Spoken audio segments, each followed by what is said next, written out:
дитина, аж чорними очима, а колиска дамська, а дитина панська.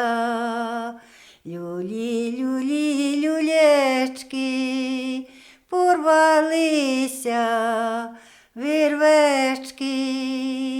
Увірвалась вірвечка новая, вірвалася вірвечка новая, забилася дитина малая.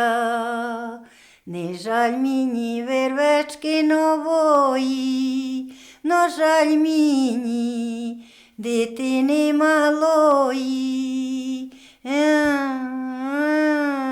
Доня, люлі, люлі, люлечки.